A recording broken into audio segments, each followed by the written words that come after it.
नमस्कार दोस्तों, wait glorious academy में एक बार पुनः आपका स्वागत है। आज एक नई सब्जेक्ट वेटनरी गायनिकोलॉजी अपन स्टार्ट करने जा रहे हैं। वेटनरी गायनिकोलॉजी एक सबसे इम्पोर्टेंट सब्जेक्ट है जो आपकी फील्ड कंडीशन के लिए और एग्जाम पॉइंट ऑफ व्यू से दोनों दृष्टि से ही सबसे इम्पोर्टेंट सब्जेक्ट है। फील्ड कंडीशन से तो सबसे इम्पोर्टेंट सब्जेक्ट यही है। जो भी फील्ड प्रैक्टिस भी करते हैं वो भी इसका बेसिक नॉलेज जरूर रखें वेटनरी गायनिकोलॉजी का। तो सबसे पहले आज अपन इसकी इम्पोर्टेंस में क्या डेफिनेशन आती है, क्या इसकी एक आउटलाइन होती है और क्यों अपन वेटनरी गायनिकोलॉजी को अपन स्टडी करते हैं, इसके बारे में अपन एक चर्चा करेंगे। क्योंकि फार्मर जो है वो एनिमल को क्यों पालता है, प्रोडक्शन के लिए, दूध के लिए। और दूध एनिमल कब देगा, जब वो ब्याता है। तो एनिमल का ब्याना सबसे इम्पोर्टेंट होता है, इसीलिए एनिमल को रखा जाता है और उसी से फार्मर की इनकम डेवलप होती है। तो इसलिए अब एनिमल जो है वो बिल्कुल राइट टाइम पर ब्याह जाए, प्रॉपर टाइम पर हीट में आए, प्रॉपर टाइम पर ब्याह जाए, उसी से उसको सबसे ज़्यादा फायदा रहता है। तो इसलिए ही अपन वेटनरी गायनिकोलॉजी का सबसे इम्पोर्टेंस को वरीयता दी है वेटनरी गायनिकोलॉजी को। तो वेटनरी गायनिकोलॉजी के अंदर कुछ डेफिनेशन आएंगी, पहले एक आउटलाइन देखते हैं, उसी आउटलाइन से आपकी डेफिनेशन ऑटोमेटिक जनरेट होकर के आएंगे। हम आपको रटाएंगे नहीं डेफिनेशन, आप खुद बना सकते हो डेफिनेशन को। तो अपन देखते हैं, स्टार्ट करते हैं वेटनरी गायनिकोलॉजी को। तो वेटनरी गायनिकोलॉजी कोई भी बछड़ा या बछड़ी बनती है, वो बनती है नर और मादा के मिलन से। नर और मादा, नर एनिमल और मादा एनिमल। नर एनिमल जो होता है उससे बनता है शुक्राणु, और जो मादा एनिमल होता है उससे निकलता है अंडा। अंडा। और जो ये नर और मादा, इनके अंदर जो अंडा निकलता है और शुक्राणु निकलता है, ये होते हैं अगुणित, दोनों अगुणित। जो कायिक कोशिकाएं जो होती हैं तो द्विगुणित होती हैं, और ये जनन कोशिकाएं हैं, शुक्राणु और अंडाणु जो है ये क्या है, अगुणित। अगुणित कोशिकाएं हैं।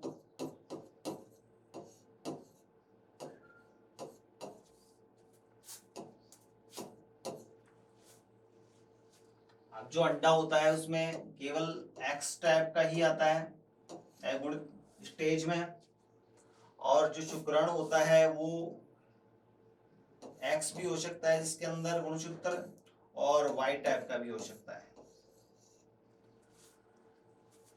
अब शुक्राणु और अंडे के मिलन से, संयुग्मन से एक द्विगुणित स्टेज बनती है 2n, द्विगुणित स्टेज बनती है, और इसको बोलते हैं अपन जाइगोट। जाइगोट।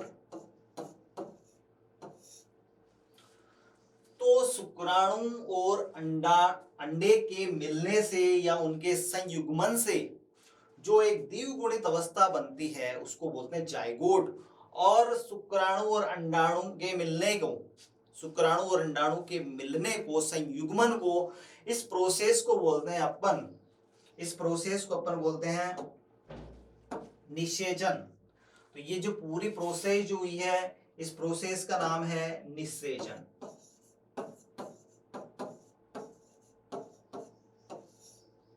निषेचन।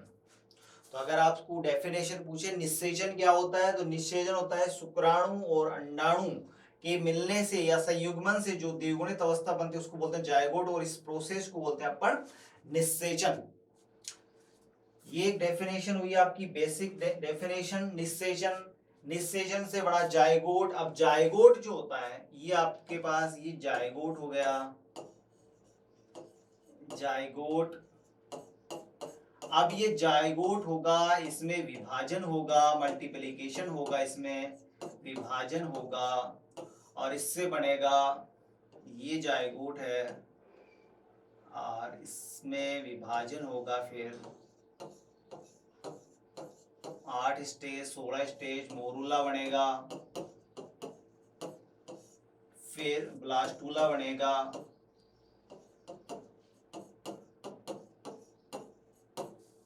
फिर गैस्ट्रूला बनेगा।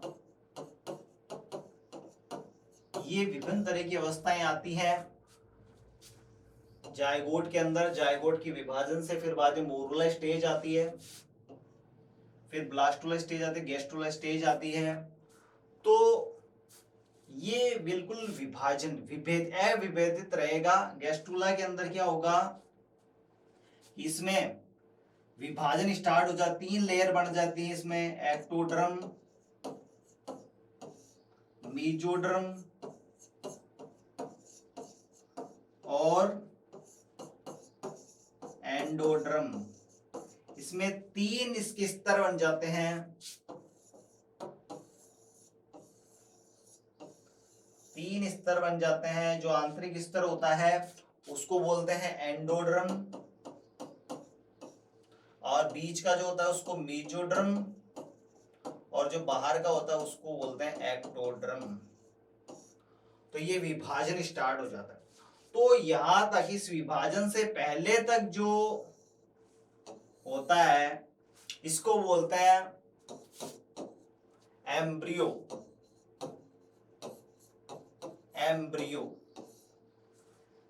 यहां तक की अवस्था को अपन बोलते हैं एम्ब्रियो। और फिर ये विभाजन विभेदित होने के बाद में फिर जो एम्ब्रियो जो है वो फीटस में बदल जाता है, और फिर जो है इसमें और ज़्यादा डेवलपमेंट होता है, हार्ट बनता है इसके अंदर, और फिर स्किन बनती है, हेयर्स आते हैं। तो कंडीशन जो है वो आगे से आगे बढ़ती जाती है। और ये जो एम्ब्रियो के बाद में, ये एम्ब्रियो जो है यहाँ तक की स्टेज, मतलब आप ये कह सकते हैं कि एम्ब्रियो जो है वो फर्टिलाइजेशन से लेकर के और ये ब्लास्टुला या जो अविभेदित जो स्ट्रक्चर बनी है वहां तक ही, या ये स्टेज जो बन जाती है, ये स्टेज बन जाती है 45 दिन तक।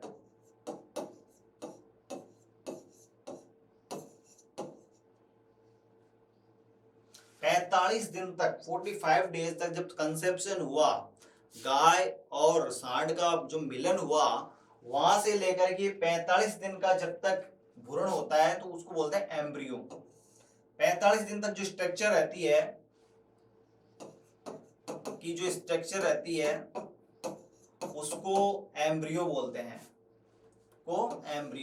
और इसके बाद जो स्ट्रक्चर जो बनती जाते हैं, डेवलपमेंट होता जाता है, उसको बोलते हैं अपन फीटस। उसको बोलेंगे अपन फीटस। इसके बाद में आ जाएगा फीटस।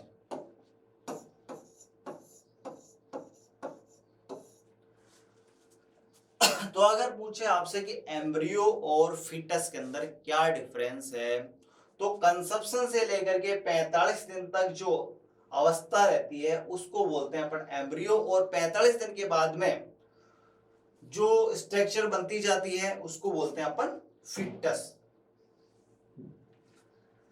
अब जो नर और मादा जो जानवर है, नर एनिमल और जो मादा जानवर जो है, वो फर्टिलाइजेशन कब होता है, उससे पहले क्या होता है कि जो मादा जो जानवर है, मादा एनिमल या मादा जानवर जो है, उसमें चलता है ईस्ट्रस साइकिल। ईस्ट्रस साइकिल चलता है इसमें, ईस्ट्रस साइकिल चलता है। इसके अंदर अलग अलग फेज आती हैं। गाय के अंदर जो होता है, ये एक समझने के लिए अपन ले रहे हैं, 21 दिन का होता है, 21 दिन का होता है ये। एक बार इमेजिन, अपन केवल डेफिनेशन क्लियर कर रहे हैं। 21 दिन का साइकिल चलता रहता है, हर 21 दिन पर ये साइकिल जो है चलता रहता है, जिसमें विभिन्न तरह की प्रावस्थाएं चलती रहती है अंडाशय के अंदर, और उस अंडाशय में 21 दिन के बाद में इसमें बनता है अंडा।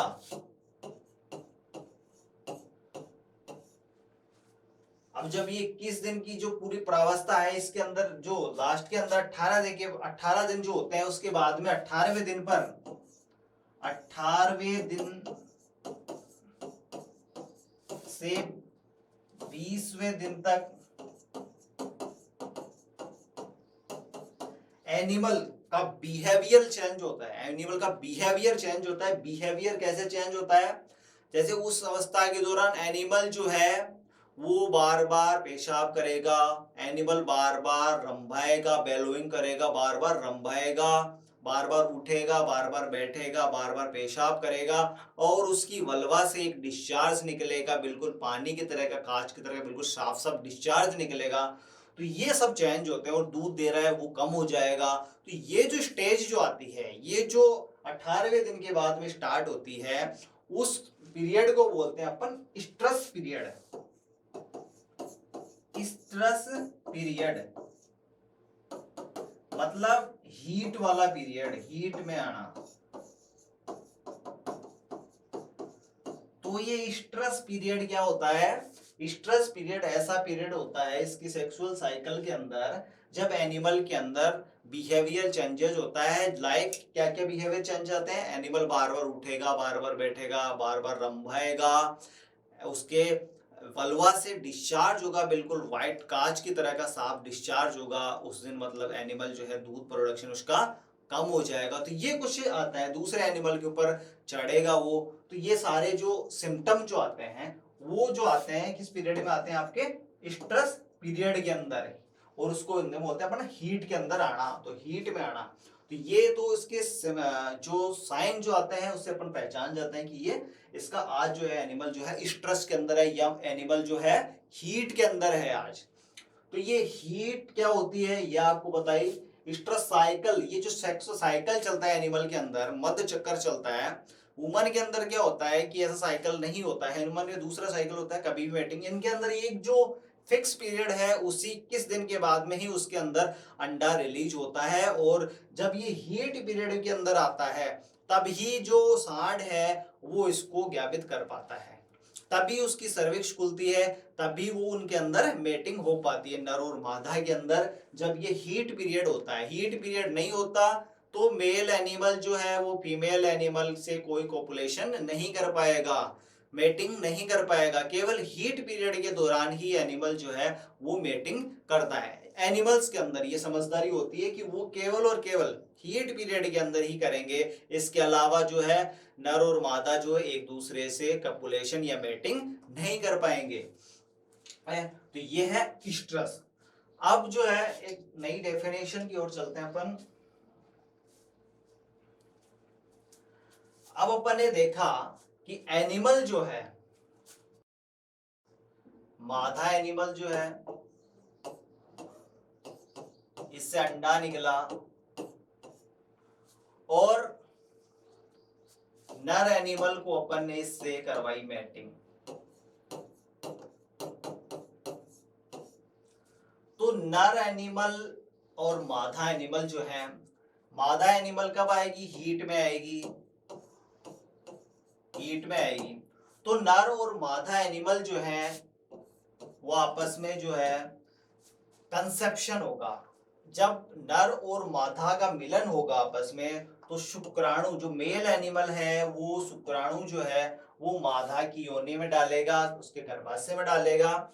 और जब ये मेटिंग होती है और अंडा और शुक्राणु जो मिलते हैं इसको बोलते हैं अपन कंसेप्शन। Conception, conception. नर और मादा युग्मक जो आपस में मिलते हैं उसको क्या बोलेंगे अपन? कंसेप्शन। जब नर एनिमल और मादा एनिमल जो है हीट के अंदर, मादा एनिमल हीट में आता है तो नर एनिमल जो है मादा के साथ कोपुलेशन करता है, मैटिंग करता है, तो उसको बोलते हैं अपन। और उसके बाद में अंडा और शुक्राणु जो आपस में मिलते हैं और जायगोट बनता है। और जायगोट उसके बाद में क्या करता है? ये जो होता है आपका द्विगुणित जायगोट, द्विगुणित जायगोट, ये फिर बाद में क्या होगा? गर्भाशय की दीवार में इम्प्लांट हो जाएगा, आरोपित हो जाएगा। दीवार में आरोपण, गर्भाशय की दीवार में आरोपण। तो कंसेप्शन होने के बाद में जब ये द्विगुणित जायगोट जो है ये कहा जाएगा? गर्भाशय की दीवार के अंदर आरोपित हो जाएगा और फिर वहां उसका डेवलपमेंट स्टार्ट होगा। और फिर 45 दिन तक तो उसको बोलते हैं अपन क्या? एम्ब्रियो। और 45 दिन के बाद में अपन बोलेंगे उसको फीटस बोलेंगे। अब कंसेप्शन हो गया, कंसेप्शन के बाद में 45 दिन तक अपने इसको बोला एम्ब्रियो, फिर 45 दिन के बाद में इसको बोला फिटस, और अब जब इसका पूरा गर्भकाल जब पूरा हो गया तब ये बच्चा जन्म लेगा, बाहर आएगा, तो क्या होगी, डिलीवरी होगी, delivery, delivery of foetus, foetus क्या होगा, बाहर निकलेगा। तो डिलीवरी ऑफ फिटस इसको बोलते हैं अपन पार्चुरेशन, डिलीवरी ऑफ फिटस जो होती है उसको क्या बोलते हैं, पार्चुरेशन, पार्चुरेशन या ब्याणा। जब इसका गर्भकाल पूरा होगा, तब गर्भकाल पूरा होगा तो फिटस की डिलीवरी होगी, और फिटस की डिलीवरी होने को क्या बोलते हैं अपन, पार्चुरेशन। तो ये आपकी तीसरी डेफिनेशन हो चुकी है आपकी। पार्चुरेशन क्या होता है, डिलीवरी ऑफ फिटस, ये हुई आपकी पार्चुरेशन। अब कंसेप्शन से लेकर के और पार्चुरेशन तक जो टाइम पीरियड जो होता है बीच में, कंसेप्शन हुआ, कंसेप्शन से लेकर के और पार्चुरेशन मतलब मेटिंग हुई और जायगोट बना, तब से लेकर के और जब काफ का बर्थ होता है, जानवर ब्याता है, वो जो टाइम पीरियड जो होता है, टाइम पीरियड जो होता है कंसेप्शन से लेकर के ब्याने तक जो टाइम पीरियड होता है उसको अपन बोलते हैं क्या, गेस्टेशन पीरियड, गेस्टेशन पीरियड,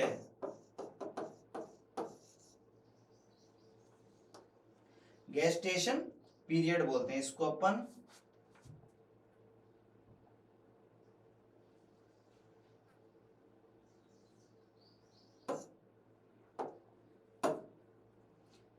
इसको बोलते हैं अपन गेस्टेशन पीरियड, गर्भकाल,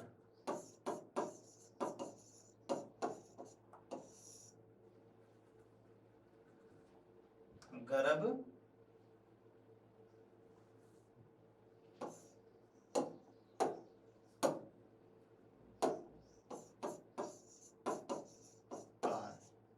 तो गर्भकाल क्या होता है, पार्चुरेशन क्या होता है, एम्ब्रियो क्या होता है, फिटस क्या होता है, कंसेप्शन क्या होता है, इतने डेफिनेशन देखिए अभी आपने।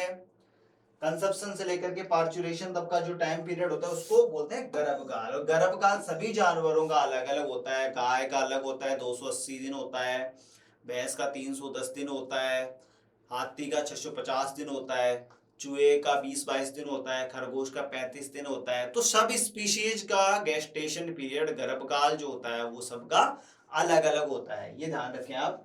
तो ये कंसेप्शन की डेफिनेशन देखी आपने, पार्चुरेशन की डेफिनेशन देखी, गेस्टेशन पीरियड की डेफिनेशन देखी, इसके अलावा कुछ और डेफिनेशन आप देखते हैं। अब ये अपन ने देखा, ये जो स्टडी जो अपन करते हैं, तो ये अपन प्रेग्नेंट होना, प्रेग्नेंट होना, ज्ञापित होना, प्रेग्नेंट या ज्ञापित होना,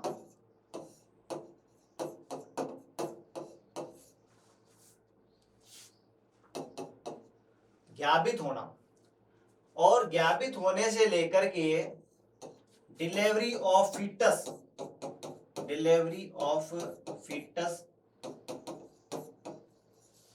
मतलब ब्याणा,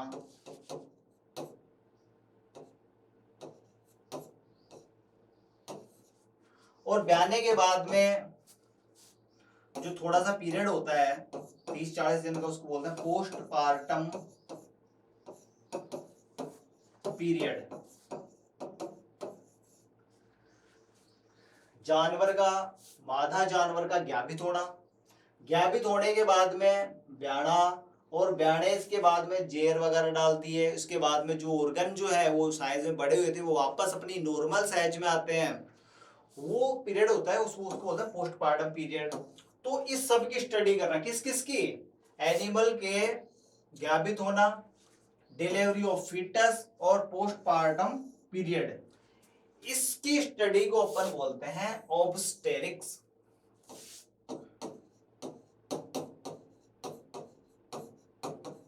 ऑब्स्टेरिक्स।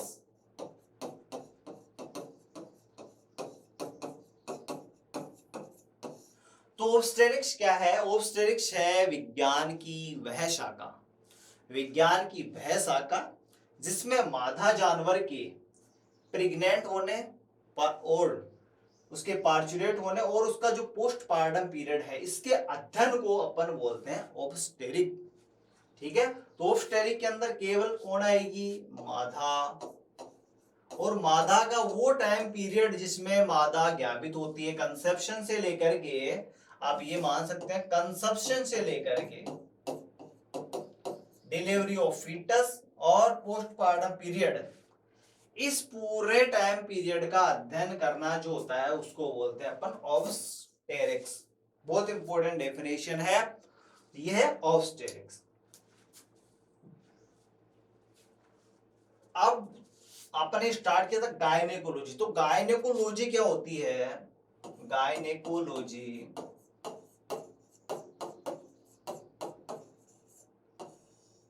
गायनेकोलॉजी में अपन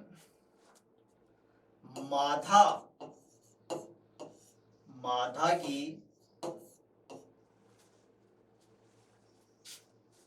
पैथोफिजियोलॉजी, फिजियोलॉजी मादा जनन तंत्र जो होता है या जो मादा होती है उसकी फिजियोलॉजी और उससे रिलेटेड पैथोलॉजी,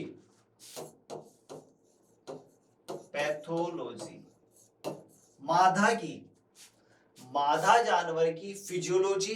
अब फिजियोलॉजी क्या होती है कि एनिमल सबसे पहले प्यूबर्टी स्टेज कब आती है, जवान कब होता है, अंडा सबसे पहले कब उत्सर्ग होता है, मैटिंग कैसे होती है, और क्या डिलीवरी के टाइम में क्या प्रॉब्लम है। तो ये जो पूरी जो उससे रिलेटेड जो भी समस्याएं हैं, एनिस्ट्रस वगैरह है, डिलेड ओवुलेशन है, अंडा उत्सर्ग नहीं हुआ, ये सारी जो समस्याएं जो होती हैं, इन सब का समस्याएं जो होगी उसको बोलेंगे पैथोलॉजी, और जो नॉर्मल जो कार्य की होती है उसको बोलते हैं फिजियोलॉजी।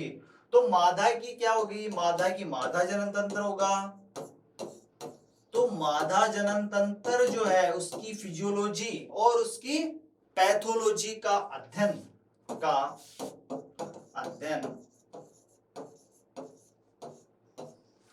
ये होता है, इसको बोलते हैं अपन गायनेकोलॉजी मादा की।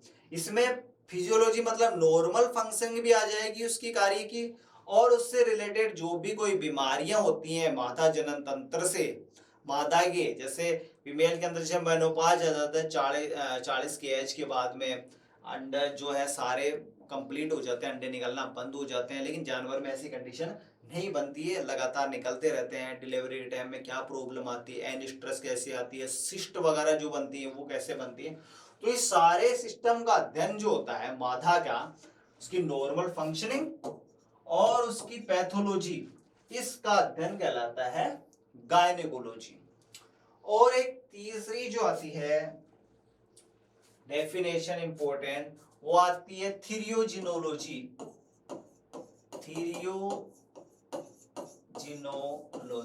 ये क्या होती है थीरियोजिनोलॉजी? ये अभी अपन ने स्टडी किया है थीरियोजिनोलॉजी कि एक तो ऑब्स्टेरिक्स जो डिलीवरी से संबंधित है, गाभिन होने से बच्चा डिलीवरी होने तक जो सारा अध्ययन किया जाता है ऑब्स्टेरिक्स में किया जाता है, प्लस गायनेकोलॉजी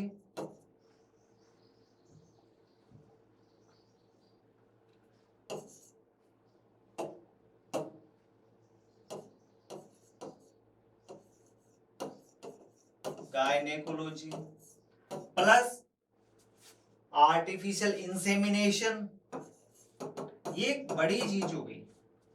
ऑब्स्टेरिक्स को आपने बताया था केवल डिलीवरी से संबंधित है, डिलीवरी और गाभिन होने से, पार्चुरेशन से संबंधित है, और गायनेकोलॉजी आपको बताया पूरी कंप्लीट फिजियोलॉजी मादा की और उसकी पैथोलॉजी से रिलेटेड है, और आर्टिफिशियल इंसेमिनेशन आर्टिफिशियल या नॉर्मल जो इंसेमिनेशन है, इन तीनों की स्टडी, ये बड़ा हो गया थीरियोजेनोलॉजी की बड़ी सब्जेक्ट हो गई, जो इसके अंदर इंक्लूड होता है ऑब्स्टेरिक्स, गायनेकोलॉजी और आर्टिफिशियल इंसेमिनेशन। तो ये पूरी एक बड़ी सब्जेक्ट हो गई, उसको अपन ज्ञापित करते हैं। जो इंसेमिनेशन उसके अंदर करवाते हैं वो उसकी कोई भी पैथोलॉजी फिजियोलॉजी मादा की, और बच्चा कंसेप्शन होने से, निषेचन होने से लेकर के पार्चुरेशन होने तक, और उसके बाद में जो भी कोई जेर गिरने में दिक्कत आती है, या फिर उसकी और कोई मेट्राइटिस एंडोमेट्राइटिस डेवलप होती है, उन सब का जो स्टडी हो जाएगा। ये सारा जो है ये बड़ी सब्जेक्ट हो गई, ये हो गई थीरियोजिनोलॉजी। तो अपने स्टडी की गायनेकोलॉजी, ऑब्स्टेरिक्स और थीरियोजिनोलॉजी। तो थीरियोजिनोलॉजी तीनों को इंक्लूड करती है इनको। और एक जो होती है, ये सब अपने स्टडी की मादा की। और अगर नर जो एनिमल है, नर एनिमल है, उसकी स्टडी नर जनन तंत्र की पैथोलॉजी, इसमें कोई भी समस्या है, और फिजियोलॉजी, उसकी नॉर्मल कैसे फंक्शनिंग करता है सिस्टम, कौन से हार्मोन वगैरह इसमें होते हैं, क्या क्या उसमें प्रॉब्लम हो सकती है नर के अंदर, उन सबका जो स्टडी किया जाता है नर का, नर जनन तंत्र से संबंधित पैथोलॉजी और जो फिजियोलॉजी होता है उसको स्टडी किया जाता है, उसको बोलते हैं अपन एंड्रोलॉजी। एंड्रोलॉजी इंपॉर्टेंट डेफिनेशन है, जिसमें मेल एनिमल में अपन उसका क्या सीमन क्वालिटी होती है, कितने शुक्राणु उसके अंदर हैं, वो मैटिंग कर सकता है नहीं कर सकता, इसके बाद में उसका सीमन कलेक्शन से लेकर के उसको सीमन की क्वालिटी अपन चेक करते हैं, और उसको आर्टिफिशियल इंसेमिनेशन उसको तैयार करते हैं सीमन को, वो सारा स्टडी अपन करते हैं किसमें, एंड्रोलॉजी के अंदर। तो नर जनन तंत्र और नर की पैथोलॉजी और फिजियोलॉजी का स्टडी कहलाता है एंड्रोलॉजी। और थीरियोजेनोलॉजी जो होता है इसमें ऑब्स्टेरिक्स, गायनेकोलॉजी और आर्टिफिशियल इंसेमिनेशन तीनों का स्टडी किया जाता है, वो हो गई आपकी थीरियोजेनोलॉजी। और एक होती है टेरेटोलॉजी।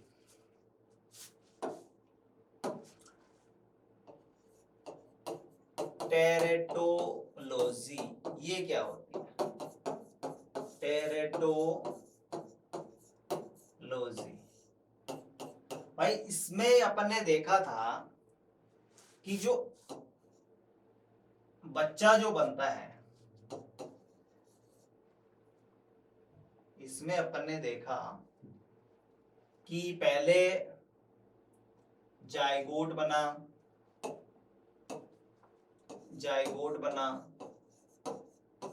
फिर एम्ब्रियो बना, फिर फीटस बना। तो इसमें अगर एम्ब्रियो के अंदर, फीटस के अंदर जो भी इसकी पैथोलॉजी जो होती है, जैसे कई बार आपने देखा होगा कि कुछ बछड़े ऐसे होते हैं जिनके एक एक्स्ट्रा टांग आती है, जो कई बार अपने गाँव के अंदर जो आते हैं, कुछ साधु महाराज गाय लेकर के आते हैं नांदे, जिसके ऊपर भी एक जो होती है हाथ टाइप की स्ट्रक्चर, एक्स्ट्रा हैंड है उसके अंदर, वो एक तरह की उसमें पैथोलॉजी है, वो एक नॉर्मल स्ट्रक्चर नहीं है। इसके अलावा कई एनिमल ऐसे जन्मजात ऐसे जन्म लेते हैं कि जिसके अंदर एनस जो होती है वो नहीं होती है, एट्रेजिया एनाई जिसको बोलते हैं, कईयों के 2 सिर होते हैं। तो वो जो होते हैं, जो भी मतलब उसकी अनियमित एम्ब्रियो डेवलपमेंट जो होता है, अनियमित एम्ब्रियो डेवलपमेंट, अनियमित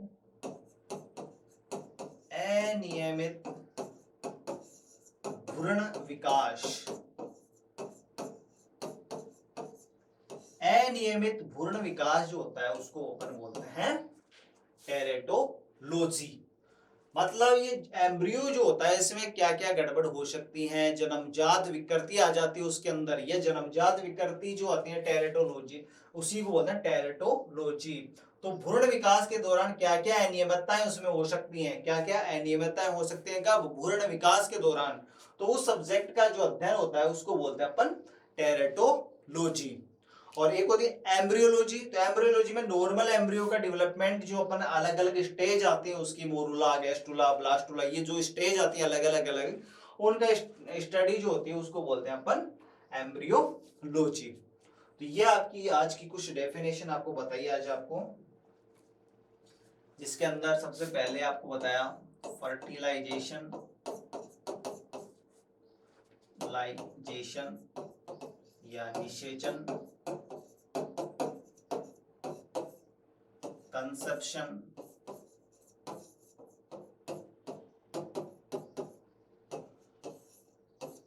हीट या स्ट्रेस। इसके अलावा आपको बताई डेफिनेशन जो है ऑब्स्टेरिक्स की, ऑब्स्टेरिक्स, गायनेकोलॉजी, ऑब्स्टेरिक्स है गायनेकोलॉजी,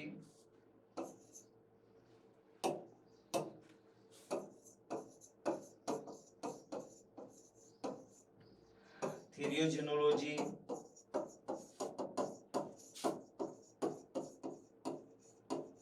थीरियोजेनोलॉजी,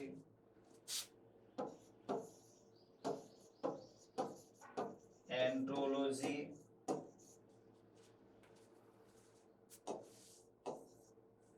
टेरेटोलॉजी,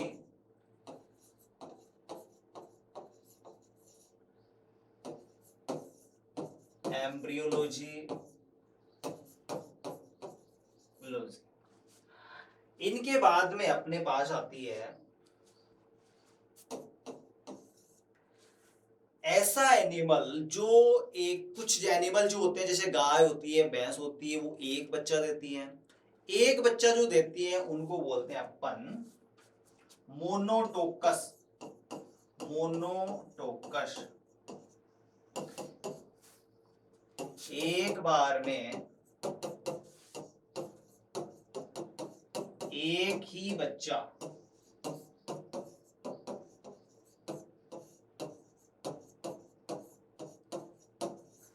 जब एक बार ब्याती है तो उस टाइम एक ही बच्चा देती है। और जो जानवर जो है वो कई सारे बच्चे देते हैं एक बार में ही, जैसे पिग जो होता है, सुअरी जो होती है वो लगभग 6 से 8 बच्चे देती है।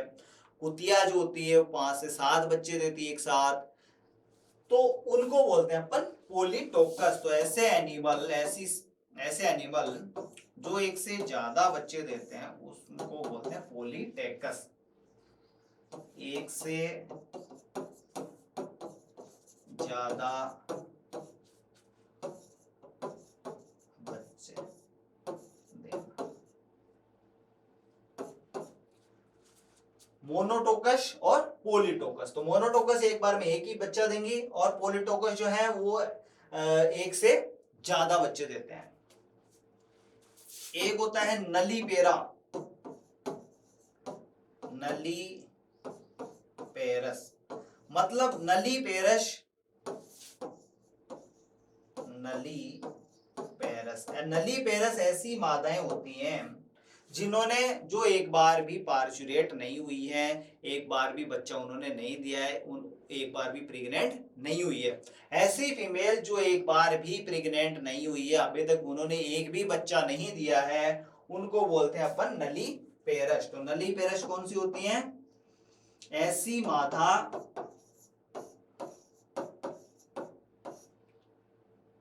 जो अभी तक प्रेग्नेंट या ज्ञापित नहीं हुई है।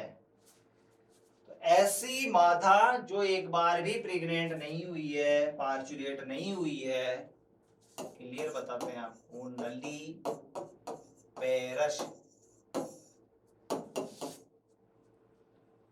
न तो ज्ञापित हुई है, ज्ञापित हुई है या अभी तक,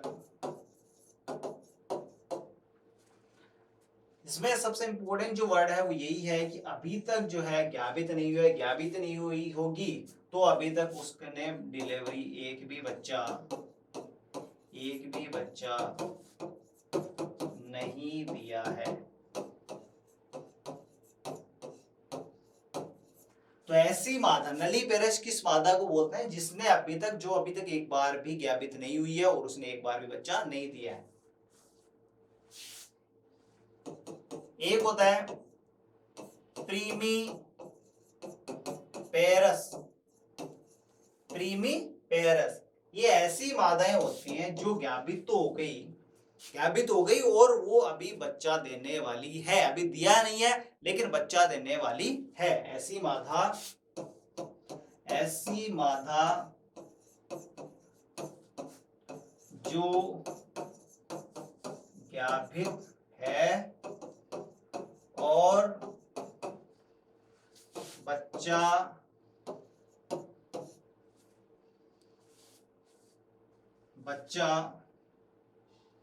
देने वाली है। बच्चा देने वाली है। तो नलीपेरा जो अभी तक ज्ञापित नहीं हुई और प्रीमीपेरा जो ज्ञापित है और अभी बच्चा देने वाली है। तो मोनोटोकस और पॉलीटोकस, नलीपेरा और प्रीमीपेरा। तो ये गायनेकोलॉजी से संबंधित जो है डेफिनेशन से ही आपके एग्जाम में क्वेश्चन बहुत बार आता है।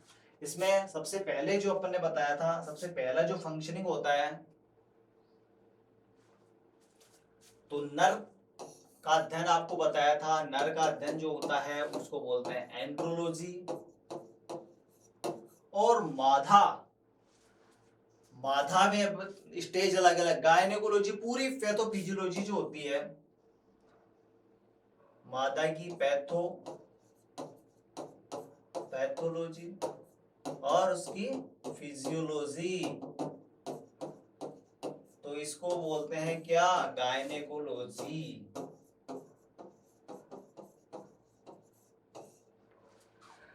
और ऑब्स्टेरिक्स क्या होगी?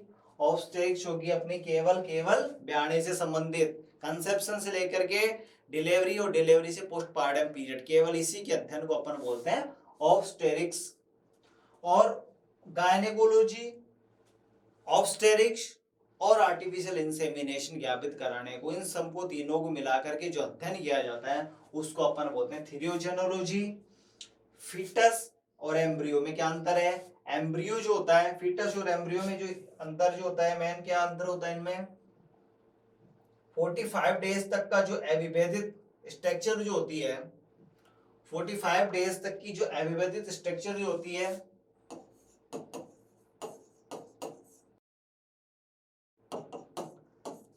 कंसेप्शन से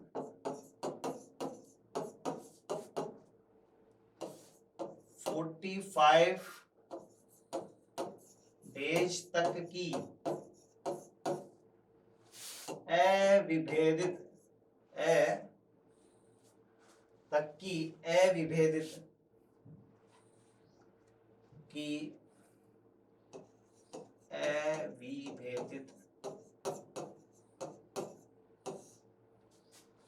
संरचना को एम्ब्रियो कहते हैं।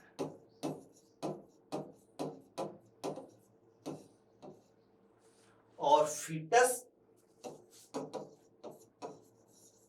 किसको बोलते हैं? 45 डेज के बाद जो विभेदित या डिफरेंशिएटेड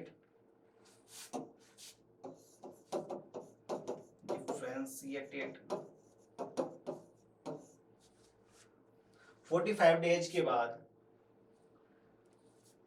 45 डेज के बाद से लेकर 45 डेज के बाद से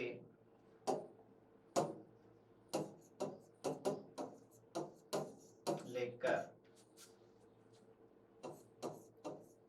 डिलीवरी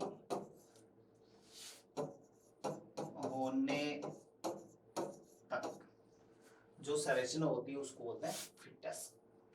तो ये गायनेकोलॉजी की एक बेसिक बैकग्राउंड आपको बताया। गायनेकोलॉजी से संबंधित जो भी डेफिनेशन पूछी जा सकती है, डेफिनेशन से ही क्वेश्चन आ सकता है कि मोनोटोकस क्या होता है, मोनोटोकस क्या होता है, पॉलीटोकस क्या होता है, नलीपेरा क्या होता है, या गायनेकोलॉजी क्या होती है, स्ट्रेस क्या होता है, ये डेफिनेशन आपको बताई है।